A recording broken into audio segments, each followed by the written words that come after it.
Salut à tous, c'est Ludo, j'espère que vous allez bien. Je vais aujourd'hui vous parler de la caméra numérique Super 8, j'ai envie de dire, de chez CampSnap, à savoir la CampSnap CS8. Donc, je vous la montre tout de suite. Voilà, donc ils ont voulu reprendre le principe du film Super 8 de l'époque, hein, ça date maintenant. Et donc ils nous ont refait un appareil donc sans écran qui imite parfaitement une caméra Super 8 avec les inconvénients en moins. Quels inconvénients? Le prix. Une caméra Super 8 aujourd'hui ça coûte plus rien, on en trouve à 15-20 euros d'occasion. Mais le consommable, il faut compter entre 50 et 60, allez, entre 50 et 80 euros, je vais faire large, pour la cartouche de Super 8, donc la cartouche de film. Il faut compter à peu près la même chose pour le développement et le scan. Donc pour 3 minutes de film, ça vous fait, on va dire, entre 100 et 160 euros.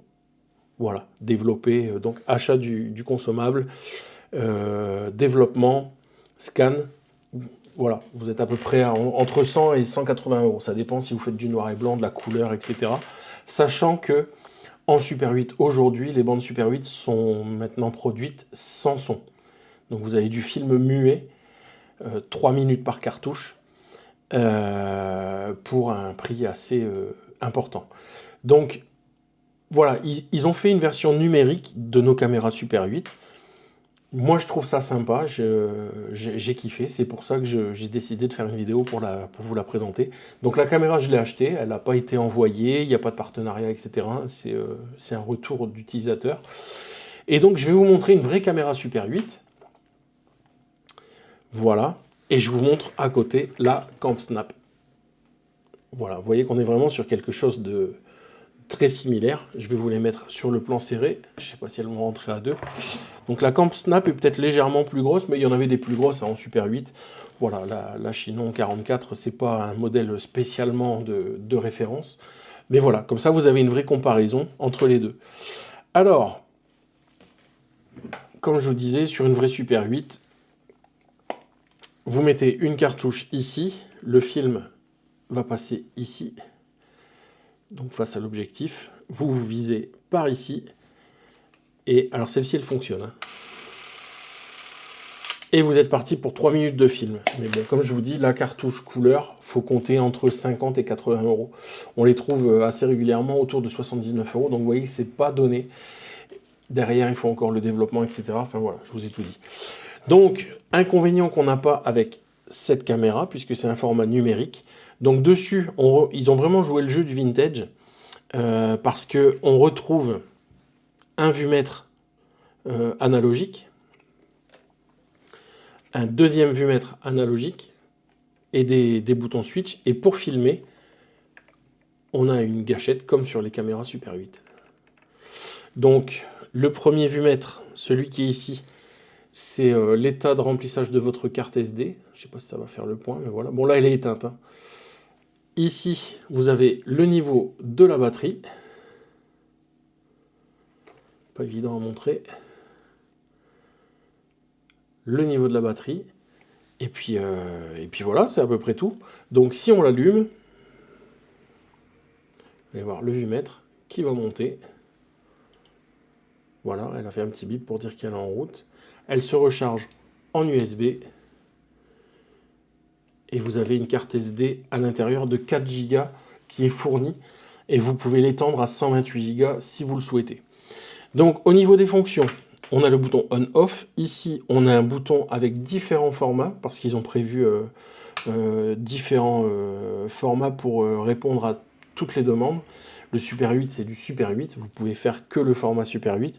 Là, vous pouvez faire du 9/16e, donc pour le format vertical. Vous pouvez faire du 16/9e, du carré ou du 4/3. Donc le 4/3, c'est l'équivalent de ce qu'on avait en Super 8, à peu près. Ensuite, vous avez des filtres. Alors, les filtres, vous avez le filtre, il y a 100 filtres, le standard. Vous avez le Vintage 1 qui va adoucir les couleurs et qui va délaver un peu pour faire un film du style des années 90 à 30 images secondes. Ensuite, vous avez le Vintage 2, je vais y arriver. Donc là, vous êtes sur des couleurs avec un ton chaud et nostalgique à 30 images secondes. Je lis mon anti-sèche en même temps, hein.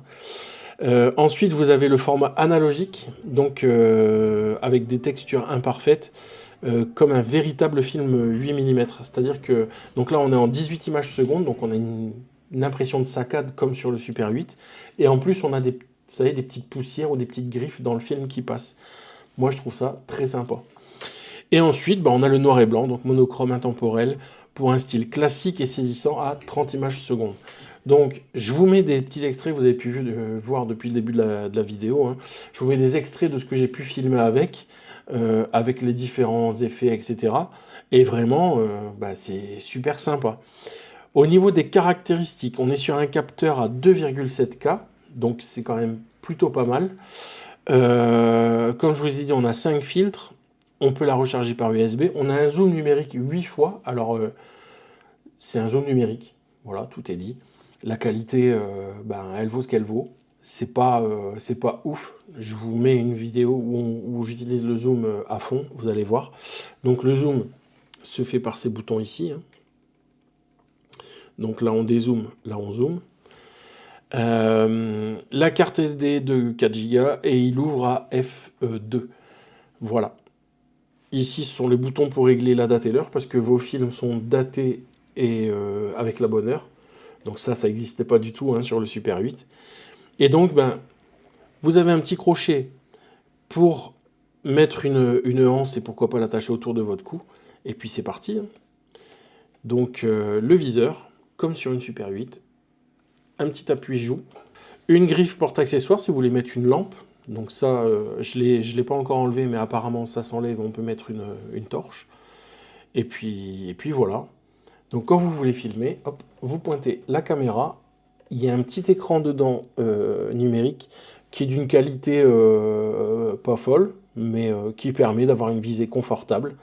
Vous avez en haut les informations, le filtre actif, l'heure, l'état de la batterie. Et si vous filmez, hop, ça nous met le compteur et un petit point rouge qui clignote pour dire que c'est en train de filmer. Donc le compteur en secondes, minutes et heures si vous allez jusqu'à l'heure. Et là, ce qu'il y a de bien, c'est que ça ne vous coûte pas 160 € les 3 minutes, quoi. Voilà. Donc, je vous montre le vumètre aussi. Voilà, la carte SD est remplie à moitié, hein, apparemment. J'ai pas vidé les films que j'ai fait avec. Donc voilà, moi perso, ça me plaît énormément. C'est pour ça que je l'ai acheté. Et par rapport aux caméras qui existent sur le marché, les caméras modernes, elle est encombrante, ça c'est clair. Mais c'est très sympa de s'en servir. Alors, la qualité est pas folle, hein. On est sur du 2,7K. Donc quand on filme sans filtre, sans rien, la qualité est correcte. On a vraiment une très bonne... De toute façon, vous le voyez sur ce que je vous diffuse en même temps sur la vidéo. On a vraiment une très belle vidéo. Mais ouais, il y en a qui vont dire ouais, l'encombrement, etc. Mais en fait, cette caméra, elle donne envie de s'en servir. Quand vous l'avez, vous la sortez, tac, vous filmez quelques secondes de ceci, quelques secondes de cela. Quand vous êtes en famille, en repas, etc., il y a plein d'occasions où vous ne sortiriez pas forcément la caméra moderne. Et celle-ci, on la sort. Je ne sais pas vous expliquer pourquoi. Ça marche. C'est propre. Perso, moi j'aime beaucoup le résultat. Voilà, c'est mon retour sur la CS8. Donc vous pouvez vous la procurer pour un prix autour de 180 €. Donc c'est quasiment le prix d'une pellicule et d'un développement scan sur un Super 8. Sauf que là, vous n'aurez que 3 minutes. Là, vous pourrez vous en resservir à volonté. Pour changer la carte SD, il faut juste ouvrir ici et vous aurez accès à la carte SD. Il y a un petit bouton reset que je vous ai pas indiqué tout à l'heure, mais il y a un petit bouton reset. Voilà. Est-ce que j'ai oublié de vous dire des choses? Je prends mon anti-sèche. Je ne pense pas. Moi perso, j'adore. J'en ai acheté 2. J'en ai offert une à ma fille, qui est à fond dans l'image aussi. Donc, moi je l'emmène assez régulièrement avec moi pour filmer tout et n'importe quoi. parce que là, ça me coûte beaucoup moins cher qu'avec une caméra Super 8, que j'adore utiliser, mais qui me coûte vraiment beaucoup trop cher. Voilà, sur ce, je vous dis à très bientôt. N'oubliez pas que pour progresser en photo, ce qu'il faut, c'est shooter, shooter et shooter encore. Alors n'hésitez pas, sortez. Même si c'est l'automne, on a des belles couleurs. Même s'il fait froid, on met des gants, on met une écharpe, on met un bonnet, et on sort et on shoot. Allez, bisous, à bientôt, salut!